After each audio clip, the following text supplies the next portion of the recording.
Welcome to 2023. This is our January update film, and we have made a lot of progress on the solar car in the past month, especially the rolling chassis.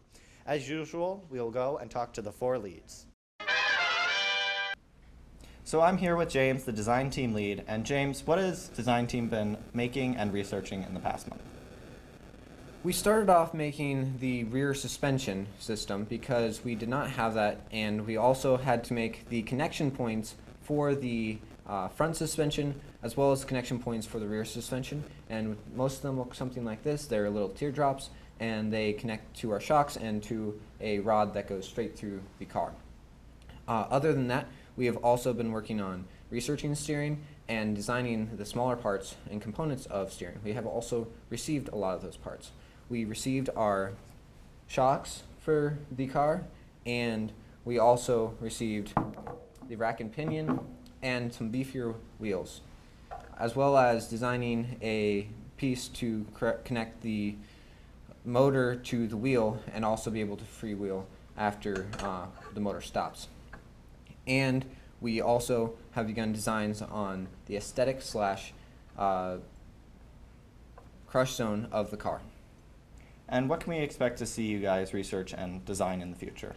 Well, currently we are fixing the roll bar and making sure that we have the front roll bar and the rear wheel roll bar in place. And once we have that in position, electrical team can start working on the solar panel setup and finish that. I understand that they already have a design for it. And we also will be working on a lot of the design on the crush zone and the steering and the geometries of the steering, because we have not delved into that yet. Thank you, James. So I'm in the shop currently, so I do apologize for the noise. I'm here with Braden, the build team lead. And Braden, what have you guys been doing in the past month? This past month, our main goal was getting the car rolling by New Year's, and we accomplished that goal. And some of the things that we had to accomplish to get that far was by putting the suspension in to the front axle, and we built the back trail arm so that we could hold the rear wheel on. We also mounted the seat, and we've been full welding the car since we finished tacking it about a month or two ago. And yeah, that's about it. What can we expect to see from you guys in the next few months on the car? Well, we should be able to put the back suspension in with the rear wheel and finish full welding the car since it's about 50% done right now. Finishing the roll bar and the front roll bar, and start putting supports for the solar panels onto the car. Okay. Thank you. Can't wait to see your progress in the next update video. Hello, Will. Can you tell me what electrical's been doing in the past month? Well, in the past month, we've made a lot of progress on moving our system out of the theoretical side and more into the physical side of things. So we've begun working on our encapsulation process for our solar cells.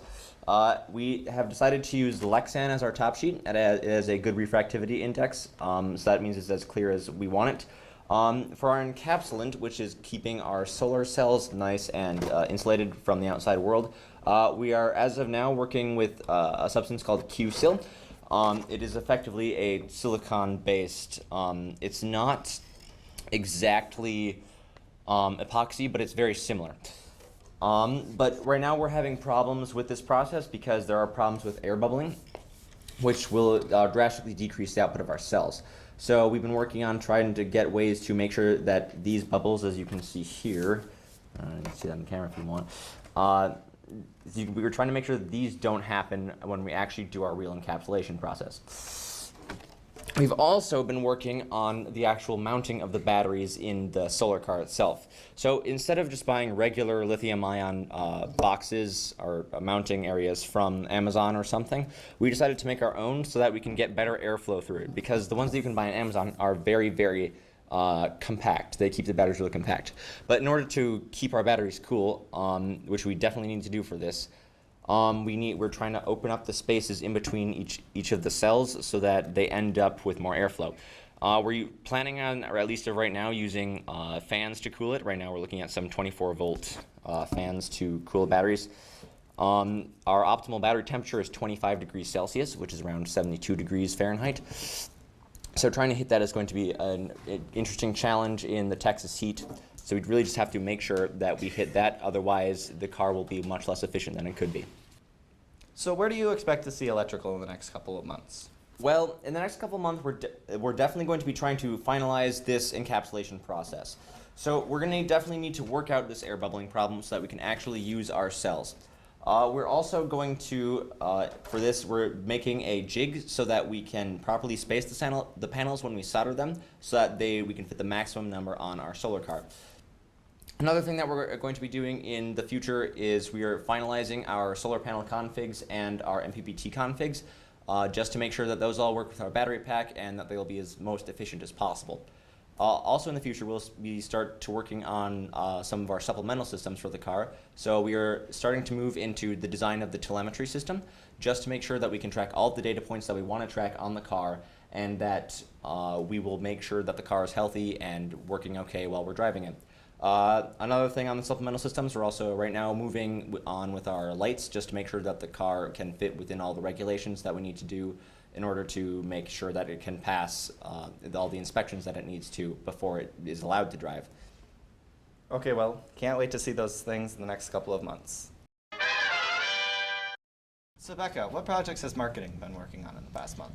We've had quite a few projects in the past month, some big, some small. The biggest being we just kicked off Adopt-A-Cell, which is our new fundraiser. We just released a new video for that, as well as the rolling chassis video is a combo video. That's pretty fun to film. Naomi and I have been learning the drone. Pretty exciting. It's virtual reality. This little thing.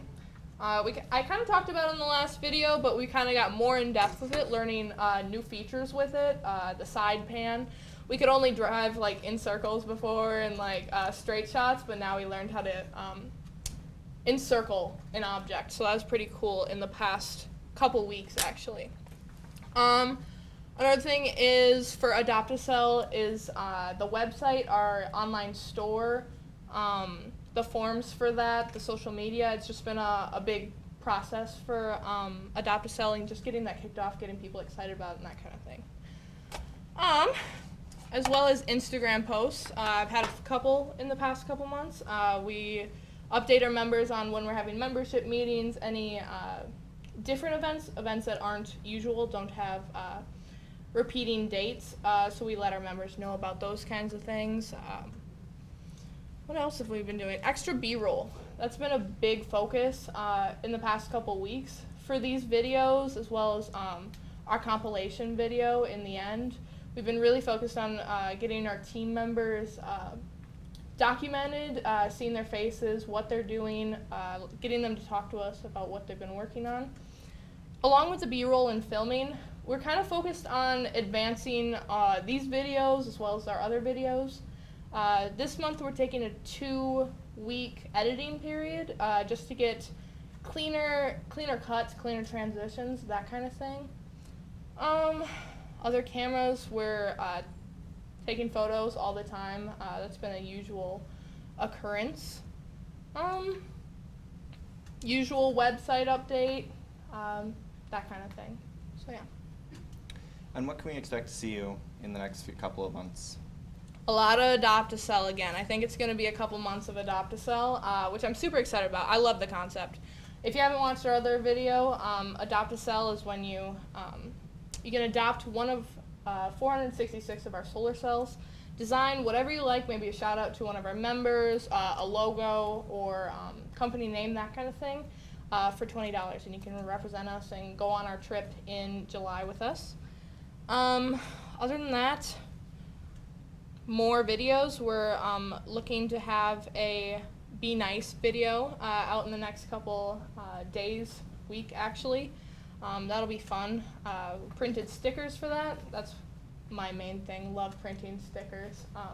Naomi is being so kind to hand me some right now. This one's a little chipped, but it says, "It doesn't take skills to be kind." A little play on Skills USA.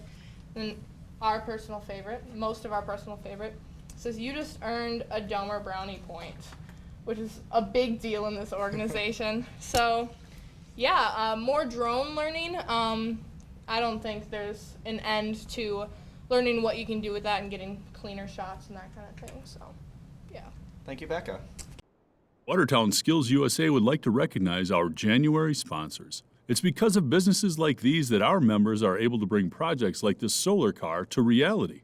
Mobo Evo Bike Shop, Components Plus, Bowden Machining, United Industrial Automation Incorporated, Couillard Solar Foundation, ITW Shakeproof, Monster Performance, the Educational Foundation of Watertown, Johnsonville, CNC Solutions, and Spuncast. If your business is interested in sponsoring this year's Watertown Solar Car team, reach out today or download the sponsorship form on the website.